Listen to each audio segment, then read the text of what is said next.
बिस्मिल्लाहिर्रहमानिर्रहीम। अस्सलाम वालेकुम टू डियर स्टूडेंट, सब ठीक हैं, खैरियत से। अच्छा बच्चों, ऐसा है कि हमारी ये बुक है, ठीक है, D3 की 7th एडिशन है, ओ लेवल्स में, ठीक है। हम लोग इसके टॉपिक है यहाँ से कुछ करेंगे और इंशाल्लाह आपको बहुत बेहतरीन तरीके से मेरी कोशिश होगी कि एक्सप्लेन कर सकूँ। कोई इशू आता है तो काइंडली मुझसे कंसर्न कीजिएगा, कमेंट सेक्शन में जाएँ। मुझे किसी भी किस्म का कोई प्रॉब्लम आता है लेसन सुनने के दौरान, या आप ऐसा कोई क्वेश्चन जो मतलब चाह रहे हैं कि मज़ीद आप सॉल्व करवाना चाह रहे हैं, तो मुझे ज़रूर बताएं कि भाई ये भी आप इसमें इंक्लूड करें, तो मैं ज़रूर करके उसकी वीडियो बना के अपलोड करूँगी। क्लास 8 की मैंने लेसन की क्लासेस पूरी की थी, पीटीबी की बुक की वो मैंने कंप्लीट कर दी है। अब हमारी ये बुक स्टार्ट हो गई है, तो मुझे उम्मीद है कि आप लोग भी जो ओ लेवल के स्टूडेंट हैं वो इससे इस्तेफ़ादा हासिल कर सकेंगे। कोई इशू आता है तो काइंडली मुझसे कंसर्न कीजिए और सब्सक्राइब कीजिए, फ्रेंड लिस्ट में शेयर कीजिए, ठीक है। Thank you very much. और अब हम ना इसका प्रॉपरली बुक का स्टार्ट लेते हैं, ठीक हो गया जी स्टूडेंट्स। क्वाड्रेटिक इक्वेशन हम लोग चैप्टर नंबर 1 है, ठीक है, एंड फंक्शन का क्वाड्रेटिक इक्वेशन एंड फंक्शन हम लोग इस पर आज वर्किंग स्टार्ट करते हैं। तो आपको पहले कॉन्सेप्ट दूंगी, ठीक है, बेसिकली ये है कि, और उसके मुताबिक हम आगे चलेंगे, ठीक है। सबसे पहले तो क्वाड्रेटिक इक्वेशन की बात करते हैं। क्वाड्रेटिक आपके पास होती क्या है, ठीक है। बहुत ध्यान से बच्चों मेरे लेसन को देखिएगा, इंशाल्लाह आपको समझ आएगी, ठीक है। और जितने स्टूडेंट मेरे साथ वैसे भी मतलब फिजिकली क्लासेस अटेंड कर रहे होते हैं, उनके साथ साथ आप लोगों को भी इससे इस्तेफादा हासिल होगा, ठीक है। बहरहाल अच्छा जी, क्वाड्रेटिक इक्वेशन हम लोग बात करते हैं।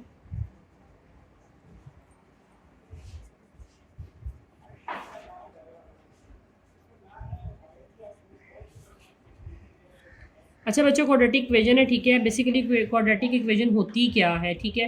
तो पहले तो हम लोग उसको लिख लेते हैं। आपके पास होती है a x² plus bx plus c is equal to 0। This is a quadratic equation, ठीक है। अब ये हमारे पास गिवन है। अभी इसके मुताबिक हम लोग क्वाड्रेटिक फार्मूला को भी आगे जाकर स्टडी करेंगे, वो भी देखेंगे कि बेसिकली वो भी क्या है। अभी इसके अकॉर्डिंग कुछ क्वेश्चंस को अटैम्प्ट करते हैं, तो प्लीज़ बहुत ध्यान से मेरे साथ फोकस कीजिएगा इस पर लेसन पे। बच्चों लेसन आपके पास जो है, ठीक है, एक एग्जांपल लेते हैं आपके पास। फॉर एग्जांपल यहाँ पे आपके पास मैंने अगर लेट किया, मेरे पास 9x² है, 4x है और 2 आ जाए, तो इसमें ए बी सी की वैल्यू भी क्या होगी। तो अगर हम कंपैरिजन करें बेसिकली ए का 9 के साथ, तो a इज़ इक्वल टू 9 आ गया, b इज़ इक्वल टू 4 आ गया and c is equal to 2 आ गया, ठीक है।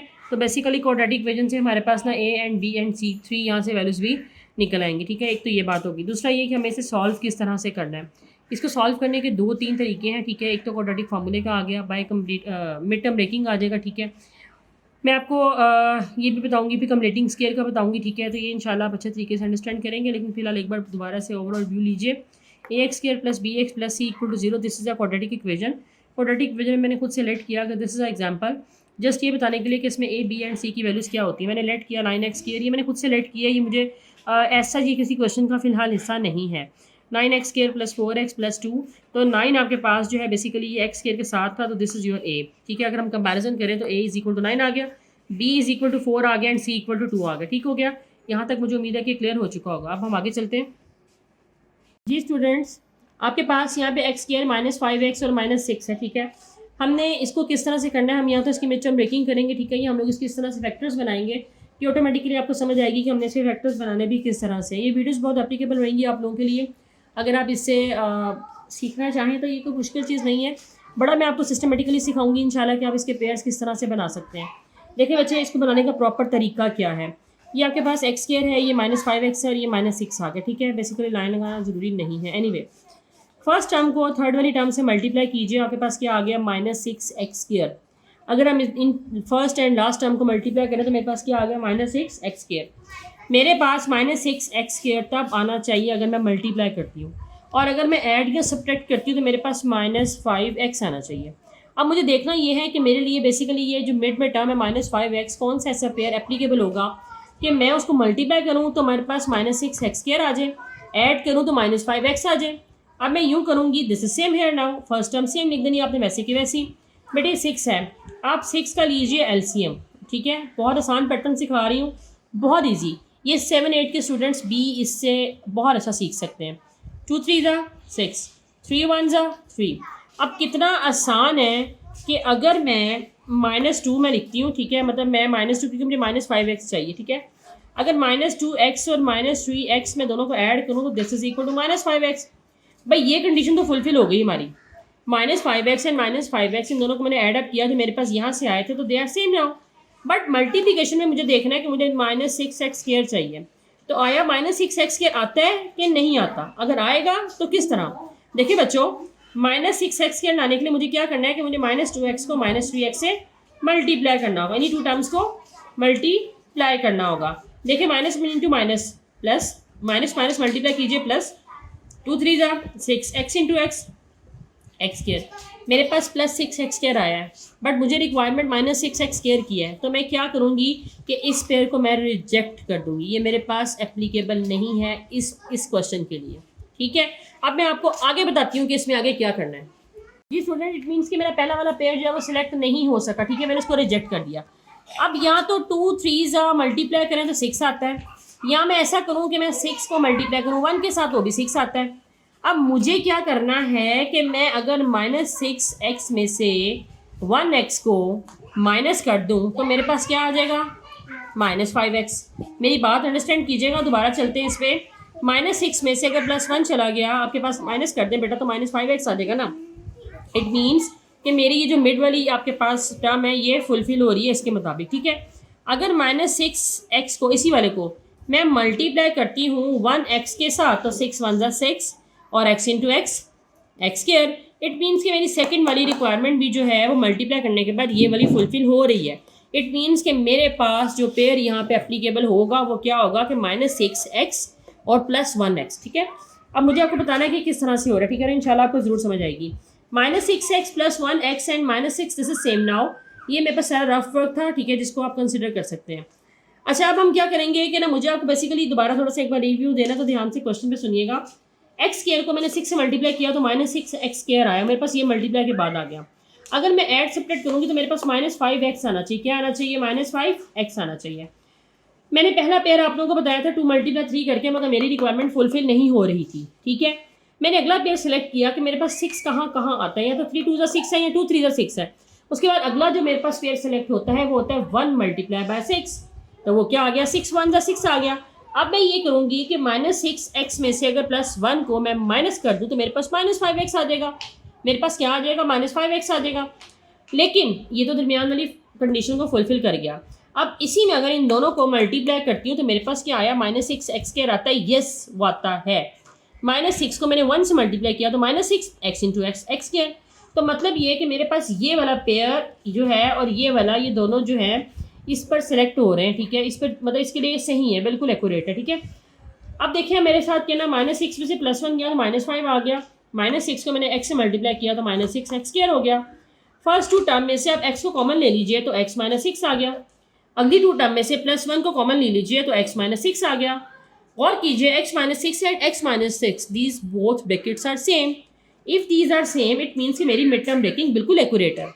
अगर ये दोनों ब्रैकेट आपके पास सेम आ रही हैं विद साइन, इट मीन्स कि आपकी मिड टर्म ब्रेकिंग सेम आने के बाद मिड टर्म ब्रेकिंग की सेटिस्फैक्ट्री कंडीशन ये है कि दोनों ब्रैकेट्स के आंसर सिमिलर होने चाहिए। If they are similar, it means कि आपकी यहाँ पे जो आपने मिड टर्म ब्रेकिंग की है, फैक्टराइजेशन की है, दिस इज एक्यूरेट नाउ। अब हम क्या करेंगे, जब इन दोनों को कॉमन ले लेंगे तो बेटा यहाँ से x बचे, यहाँ से +1 आ गया, यहाँ से x आ गया, यहाँ से +1। तो this is the required answer of this question. मतलब मैंने अभी जैसा कि पहले भी मेंशन किया, दोबारा भी करूँगी क्योंकि मैं एक्सरसाइज का प्रॉपर्ली स्टार्ट ले रही हूँ। तो D3 की बुक है, 7th एडिशन है। ठीक है, मैथमेटिक्स अब हम इस पर चल रहे हैं, ओ लेवल्स पे वर्किंग कर रहे हैं। तो प्लीज़ आप लोग अपने फ्रेंड लिस्ट में भी शेयर कीजिएगा ताकि जो बच्चे मतलब प्रॉपर्ली इससे ना स्टूडेंट्स जो है ना वो फ़ायदा हासिल कर सकें, वो लोग जो प्राइवेटली भी ओ लेवल्स को कर रहे हैं। ठीक है, एनीवे अपना एडमिशन खुद से भिजवा रहे हैं, मैं उनके लिए बात कर रही हूँ। एनीवे एक्सरसाइज 1A की बात करते हैं। ठीक है, एक्सरसाइज 1 है, मुझे नहीं पता कि अभी आप लोग इस बुक से कर रहे हो या आया, बेसिकली हमें कॉन्सेप्चुअल चलना होता है। ठीक है, कॉन्सेप्ट क्लियर होगा अगर आपको तो अंडरस्टूड है कि आप क्वेश्चन बहुत इजीली अटैम्प्ट करोगे। तो बहरहाल एक्सरसाइज 1A है मेरे मुताबिक तो, लेकिन अगर आपने नहीं भी लेना तो डजन बेटर। एनीवे क्वेश्चन नंबर 1 है यहाँ पे, और क्वेश्चन मेरे पास है 2x² + 5x + 7 सॉरी -7 है, -7 = 0। ठीक है, ये वाला क्वेश्चन है, दोबारा रिपीट कर रही, 2x² + 5x - 7 = 0। मैंने वही वाली बात दोबारा रिपीट करनी है। फर्स्ट टर्म को अगर मैं लास्ट से मल्टीप्लाई करूँ तो मेरे पास आना चाहिए 7 2 ज़ा 14, मतलब मुझे 2 × 7 करूँ तो -14x² आना चाहिए। ठीक है, अगर -14x²। अगर मैं ऐड या सब्ट्रैक्ट करूँ तो मेरे पास 5x आना चाहिए। तो विल सी कि मेरे पास कौन सा पेयर सेटिस्फाई करेगा। ठीक है, देखिए 14 कहाँ पे आता है? 2 × 7 पे आता है, 7 × 2 पे आता है, 1 × 14 पे आता है, और 14 × 1 पे आता है। ठीक हो गया, ये 4 पेयर मेरे पास इस वक्त हैं। इनके मुताबिक देखते हैं कि मेरे पास कौन सा जो है ना वो पेयर सेलेक्ट होगा क्वेश्चन के लिए। अच्छा, अगर मैं ऐसा करती हूँ कि मैं बच्चों गौर कीजिएगा 7x में से मैं 2x को माइनस कर दूँ तो मेरे पास प्लस आ जाएगा ना 5x, क्या आ जाएगा 5x। और अगर मैं इन दोनों को मल्टीप्लाई करती हूँ 7x को -2x से मल्टीप्लाई करूँ तो this is equal to -14x square. It means कि मेरे पास ये वाली condition D satisfactory and this is also. तो इट मीन्स कि मैं 7 और 2 का पेयर सेलेक्ट करूँगी। ठीक हो गया जी। अब मैं इसको रेस करती हूँ और दोबारा इसी क्वेश्चन पे आते हैं। बच्चों 2x स्क्वायर मेरा को बताया था कि 7 और 2 का पेयर हमारे पास बन रहा है, मतलब ये कि +7x -2x and -7 this is same equal to 0 now. ठीक है, 7 2 14 आ गया, 7/2 को माइनस किया तो मेरे पास 5 आ गया। ठीक हो गया, मुझे उम्मीद है कि समझ बहुत अच्छा आ रहा होगा। एनीवे फर्स्ट टू टर्म में से क्या कॉमन ले सकते हैं x। बच्चों इसमें ना बेसिकली मिड टर्म मेकिंग ही इशू है। ठीक है, बच्चों को यहीं पे प्रॉब्लम आती है कि हम लोगों ने इसको सॉर्ट आउट कैसे करना है, पेयर कैसे बनाना है, पेयर के बाद साइन हम लोगों ने कैसे अप्लाई करना है। याद रखिएगा यहाँ फर्स्ट पे वो साइन अप्लाई करना होता है जो मिड में आपके पास गिवन होता है। अगर यहाँ माइनस होगा तो मुझे फर्स्ट टर्म बड़ी वाली जो टर्म है ना मेरे पास, बड़ी वाली टर्म को मैं हमेशा पहले बच्चों को बताती हूँ लिखा करें। ठीक है, इससे ये होता है कि अगर 7 है और 2 है तो मैं कभी यहाँ पे कोशिश करती हूँ कि 2 ना लिखूँ ताकि बच्चों को ये बात याद रहे कि हमने यहाँ पे पहले नंबर पे वो साइन यूज़ करना है जो यहाँ मिड में यूज़ हो रहा है। ठीक है, इससे ये होता है कि हमारा क्वेश्चन ना गलत होने का चांस कम हो जाता है। मतलब कि 7 में से 2 माइनस किया तो मेरे पास 5 आ गया, और अगर 7 को 2 से मल्टीप्लाई किया तो 14 आ गया, एंड प्लस मल्टीप्लाई माइनस करें तो -14 ही आएगा। प्लस मल्टीप्लाई माइनस करें, माइनस मल्टीप्लाई प्लस करें, आंसर दोनों का नेगेटिव ही आता है। इट मीन्स कि ये बॉदर नहीं करता कि माइनस पहले है तो प्लस बाद में। ठीक है, मल्टीप्लिकेशन की फॉर्म में बात कर रही हूँ। लेकिन अगर इस चीज़ को हम लोगों ने जस्ट मल्टीप्लाई की बजाय हम लोगों ने ऐड सब्ट्रैक्ट में लेना है तो हमेशा यहाँ पर ये वो वाला साइन यूज़ करना है जो यहाँ पे मिड में आ रहा है क्वेश्चन में। ठीक है, ये बात मत भूलिएगा। मतलब 7 में से 2 गया तो आपके पास +5 आ गया। अच्छा, मैंने इनमें से x कॉमन ले लिया तो मेरे पास बचे यहाँ पे 2x आ गया एंड 7x मैं कॉमन ले चुकी हूँ। इन दोनों में से देखिए क्या कॉमन आ सकता है लास्ट टू टर्म में से। -1 कॉमन ले लूँ तो this is 2x + 7 this is equal to 0। मतलब ये कि 2x + 7 2x + 7 they both are same, तो मुझे इसको कॉमन ले लिया। रिमेनिंग है x - 1। ठीक है, यहाँ तक ये हो गया। तो बच्चों ये इसकी मिड टर्म मेकिंग थी। फैक्टराइजेशन मैंने बड़ा आपको इजी वे से बता दिया। ठीक है, मुझे उम्मीद है कि बड़ी समझ आई होगी। आगे चलते हैं और मज़ीद समझाने की कोशिश करती हूँ मैं। बच्चों ऐसा है कि मेरे पास 4x square -5x -6 this is equal to 0। तो मैं अब फर्स्ट और थर्ड टर्म को जब मल्टीप्लाई करूँगी 4x को 6 के साथ तो -24 आ गया। ठीक है, मुझे ऐसी कंडीशन चाहिए जिसमें मेरे पास -24x स्क्वायर आना चाहिए। ऐड सब्ट्रैक्ट करूँ तो मेरे पास -5x आना चाहिए। देखिए 24 किस किस टेबल पे आता है। 8 × 3 24, 8 - 3 5। 8 को अगर मैं मल्टीप्लाई करती हूँ 3 के साथ तो मेरे पास 24 आ गया। अच्छा बच्चों 8 × 3 किया 24 आ गया, और अगर 8 में से मतलब मैं -8x में से +3 कर दूँ तो मेरे पास -5x आ गया। ठीक हो गया, तो मतलब ये वाली कंडीशन भी satisfactory and this is also satisfactory condition. तो 8 × 3 का ही पेयर मेरे पास सेलेक्ट होगा। ठीक है, अब इसको हम लोग रेस करते हैं और हम लोग क्वेश्चन पे प्रॉपर्ली मूव करते हैं। बच्चों 4x स्क्वायर मैंने आपको पेयरिंग भी बता दी, -8x + 3x - 6 इक्वल टू 0। मैंने आपको भी बताया कि हम क्या करेंगे कि हमारे पास है ये 4x स्क्वायर -8x + 3। तो मैंने यहाँ मिड में वही साइन यूज़ किया जो मेरे पास यहाँ पे, मतलब मिड में जो था मैंने वो यही 8 के साथ यूज़ किया। ठीक हो गया, मुझे उम्मीद है कि कॉन्सेप्ट बहुत अच्छा सा आपको क्लियर हो गया होगा। ठीक है, तो प्लीज़ दोबारा देखिएगा कि अगर मैंने 5 के साथ जो साइन यहाँ यूज़ हो रहा था उसी वैल्यू को मैंने मिड में भी यूज़ किया। ठीक है, अच्छा जी 4x कॉमन ले लीजिए, x - 2 + 3 कॉमन ले लीजिए तो मेरे पास 3 कॉमन लेने से क्या आ जाएगा x - 2 क्योंकि 3 2 6 हो गया। ठीक है, और ये आ गया इक्वल टू 0। अब x - 2 and x - 2 these two brackets are same, तो हम इसको अगेन कॉमन ले सकते हैं। कंबाइन करें तो हमारे पास आ जाएगा इसको 4x और +3 कंबाइन मीन्स जो रिमेनिंग रह गया। ठीक है, बिकॉज यहाँ से ये कॉमन आया तो 4x आपके पास बच गया। ठीक है, और यहाँ से हमने x - 2 को कॉमन लिया तो +3 यहाँ पे आ गया। तो this is the required answer of a question now. ठीक है, हम लोग मजीद इसका सोल्यूशन भी बच्चे निकाल सकते हैं यहाँ से, बिकॉज के they both terms are equal to 0 है। तो यहाँ से हम लोग x की वैल्यू भी फाइंड आउट कर सकते हैं। But how, listen to me now. x - 2 is equal to 0 तो x इक्वल टू बच्चे 2 आ जाएगा ना। और अगर यहाँ पे आपके पास 4x + 3 इक्वल टू 0 है तो 4x सेम, लेकिन +3 जब इक्वल को तो मूव करेगा तो -3 हो जाएगा, and x equal to -3/4। Clear हो गया बच्चों? मुझे उम्मीद है कि आपने बहुत अच्छा से इसको भी अंडरस्टैंड किया होगा। Solution set is a compulsory for this question now. तो वो देखिएगा प्लीज़ मेरे साथ कि सोल्यूशन सेट आपने ज़रूर लिखना है 2 और -3/4 की फॉर्म में इन ब्रैकेट फॉर्म। ठीक है, तो प्लीज़ इसको ध्यान से प्लीज़ फॉलो कीजिएगा। अपने फ्रेंड लिस्ट में जाएं, बच्चों को ज़रूर बाकी भी शेयर कीजिए। आज हमारा फर्स्ट लेसन है D3 का, मैथमेटिक्स का। प्रॉपर्ली इंशाल्लाह इसके लेसन आप लोगों को मिला करेंगे और मैं बहुत कोशिश करूँगी कि अच्छे तरीके से कॉन्सेप्ट देके आप लोगों को आगे चलूँ। ठीक हो गया? अच्छा बच्चों, क्वेश्चन हमारे पास ये है, ठीक है। मल्टीप्लाई कीजिए फर्स्ट ऑफ ऑल एक्स को पूरी ब्रैकेट के साथ। एक्स इंटू 3x आ जाएगा 3x², x 15 minus x equal to 2 आ गया, ठीक है। इसको अरेंज कीजिए इन क्वाड्रेटिक फॉर्म, तो आपके पास क्या आ जाएगा 3x² माइनस एक्स। जब आपके पास प्लस टू इक्वल की साइड पे आएगा तो माइनस हो जाएगा एंड इक्वल टू 0, ठीक है। This is the quadratic equation of a question. अब हम इसकी मिड टर्म मेकिंग करेंगे, प्रॉपर्ली ध्यान से देखिएगा मेरे साथ, ठीक है। मल्टीप्लाई करूँ तो -6x² आना चाहिए, ऐड करूँ तो -1 आना चाहिए, ऐड सेपरेट करूँ तो -1 आना चाहिए। अब ये हो गया कि -3x में से अगर मैं +2x ले लूँ, ठीक है, माइनस कर दूँ तो आपके पास -1 आ जाएगा and last term -2। This is same now. एक बार इस स्टेप को बहुत ध्यान से दोबारा देखिएगा, ठीक है। अब हम इसमें क्या करेंगे, हम इसमें ये करेंगे कि 3x² first term is same now. हमने ये किया कि -x लाने के लिए मैंने -3 में से जब +2 को निकाल दिया तो मेरे पास -1 आ गया, सब्ट्रैक्ट कर दिया, ठीक है। तो -2 इज़ द सेम।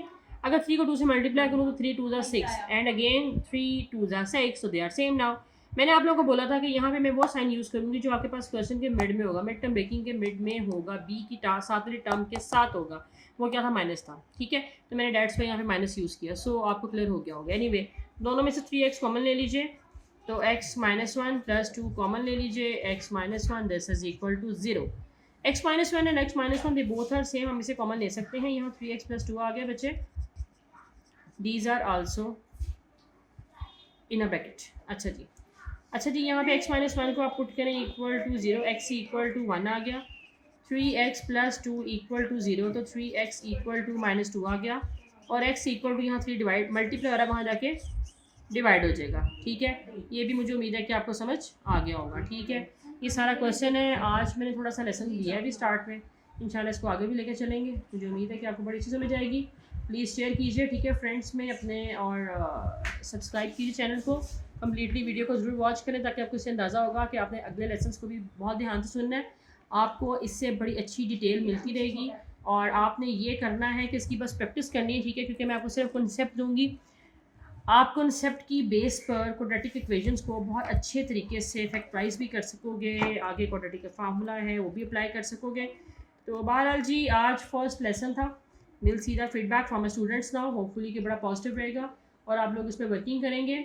तो इंशाल्लाह इस मामले में आपको और भी बहुत सा काम नज़र आएगा जो कि मैंने प्लान किया हुआ है कि आप लोगों को शेयर करूँ। तो थैंक यू वेरी मच। इंशाल्लाह कल मिलते हैं एक न्यू वीडियो के साथ।